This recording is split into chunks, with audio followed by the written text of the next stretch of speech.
Happy Friday, Chargers fans, and welcome to Chargers Live. For Chris Hayre, I'm Hayley Elwood, and we are here at Hogue Performance Center as the team behind us gets ready for Week 3 against the Kansas City Chiefs. And Chris, much like last week, before we get into this week's match, need to rewind. Another tough loss. Another tough loss. First of all, Hayley, I can't even hear you. I know, right? It's Friday. I feel like it's Sunday already, Yeah. but no, it was another tough loss. There we go. They turned There it down we a go. little We got a little bit lower now, but another tough loss. What can you say? I mean, Yeah. they put themselves in a position to win again. They could easily be 2-0, I know. but that's not the case. They're 0-2 and a tough matchup against Kansas City Chiefs on Sunday, but it could be a momentum-changing win for them. Absolutely. They can get right back in the mix in the AFC West if they beat the Chiefs. In terms of things that this team needs to improve, they've only been 25%. They've converted only 25% of third downs over the past 2 weeks. That has to improve, right? It has to improve, and they're 31st in time of possession, as we see here today. You have to sustain drives, and Ken Wisenhunt talked about this. I think it starts again the running game going. Yeah. Melvin Gordon's got to get going. He had 9 rushes for 13 yards last week. But get yourself in position to where you're in third and short situations and you're not putting yourself in a hole on first and second down. That has to change because the defense is on the field just too long right now. And lastly, who impressed you last week? Well, again, nobody specifically stuck out on defense. Melvin Ingram had a sack, but just that defense in general was kind of that bend but don't break. When you allow only 19 points with this offense, you should win ball games, and I think Phillip Rivers acknowledged that. So I think the defense in general, Trevor Williams going in there, filling in for Jason Barrett, and just holding this team, this Miami Dolphins team, to under 20 points, you should win that football game. I was really impressed, obviously, with Keenan Allen. He was 9 for 10 for 100 yards, his first 100-yard game since 2015, so it's nice to see KA13 back. Oh, yeah. Back. No And doubt. getting to this week's match, obviously a divisional match between the two AFC West teams. What's remarkable about Kansas City is they are on an 11-game AFC West win streak. This is the toughest division in football, It too, is. Haley. So Three teams 2-0. The fact that the Chiefs have won 11 straight in this division, it's kind of mind-boggling, and they've won 24 of their last 28 games in general. So, I mean, this is a team that's comfortable playing in the AFC West. The Chargers have lost their last 6 to the Chiefs. Yeah. We hope that changes on Sunday. Yeah. They've had a lot of close games. I go back to that Week 1 game in 2016 when the Chargers jumped out to a 24-3 lead rather at Arrowhead and just couldn't finish it. Keenan got hurt and then shifted from there. You got to finish football games. Yeah.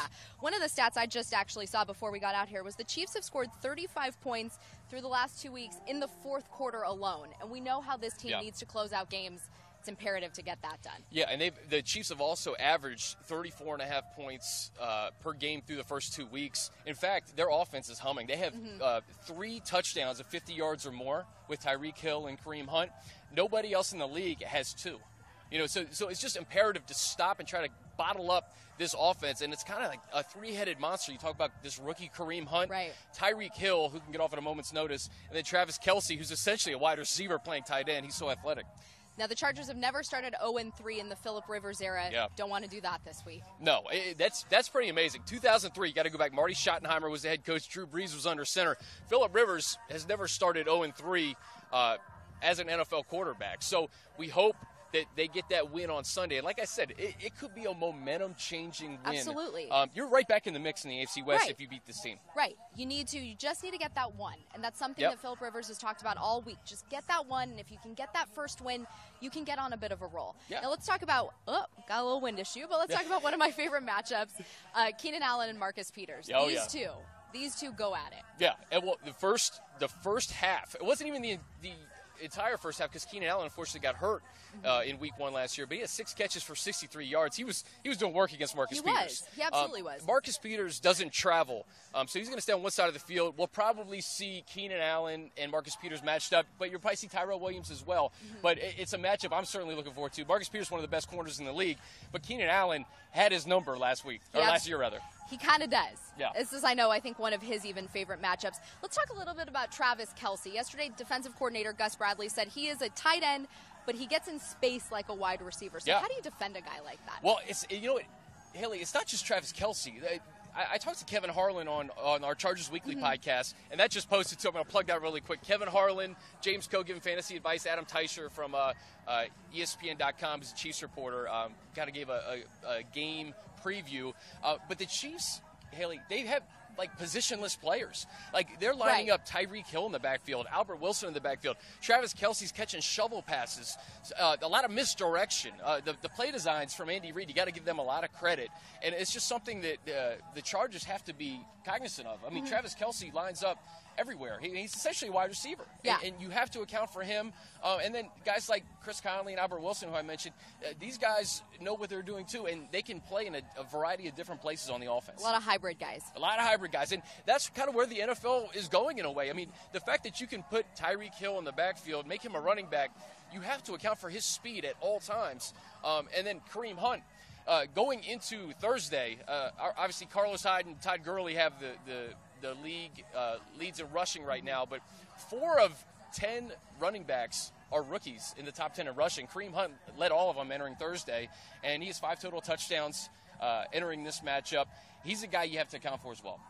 In regards to the Chargers' run game, Melvin Gordon this week had said that he's kind of preaching patience. There's a lot of patience that needs, it's only week 2. Now we're in week 3 to kind of get that going. But how do you see that unit working against Casey's front 7? Well, Casey's got a tough front 7. Yeah. Guys got guys like Chris Jones and Houston and D Ford who can rush the passer.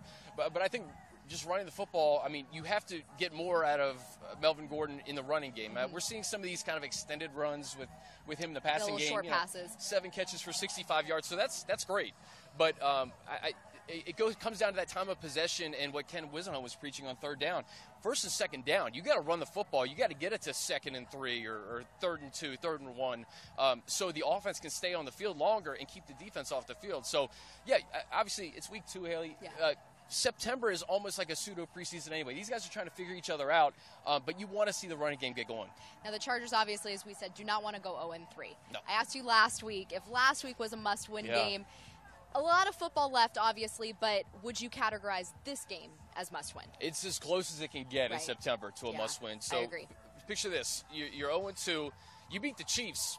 You're 1-2. You're right back in the mix in this AFC West, no questions asked, and you probably have beaten the hottest team in the NFL. You lose, the Broncos play the Bills, a matchup they will probably be favored in. So you have the Broncos be 3-0, you have the Chiefs be 3-0, and you lose to both those teams. You got the Raiders going across country to play the Redskins. I mean, you cannot drop your first 3 and then be 3 games behind with a loss to both of those teams. Let's get into some players you're watching. Who do you have your eye on this week? Well, I think this game is actually going to be one of the trenches. And Brandon Mebane is a guy who sticks out to me. One thing to watch and be aware of for Sunday is the Chiefs won't have their starting center, Morse. He's out. So you got a guy, a backup in Zach Fulton, who started 34 games, so he has experience. But it's something to monitor for sure, because when you lose your center, things can be a little bit off kilter. So I think Brandon Mebane, it's really going to be important for him to get some pressure up front on Alex Smith, because Alex Smith doesn't make a lot of mistakes. He doesn't. He's clean. He's the type of player who it's tough to rattle. So if Brandon Mebane, Corey Liuget can get some pressure in that interior line, I think it goes a long way in delivering a win for the Chargers. Now, another thing Alex Smith can do is run. So how do you contain that escapability?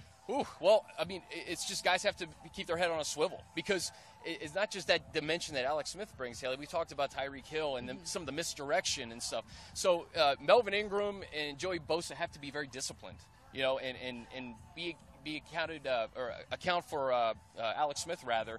And then, like I said, Kareem Hunt, he's been a problem. He's a rookie, but he's a guy who can get off. Who are you looking for on the Chargers offense?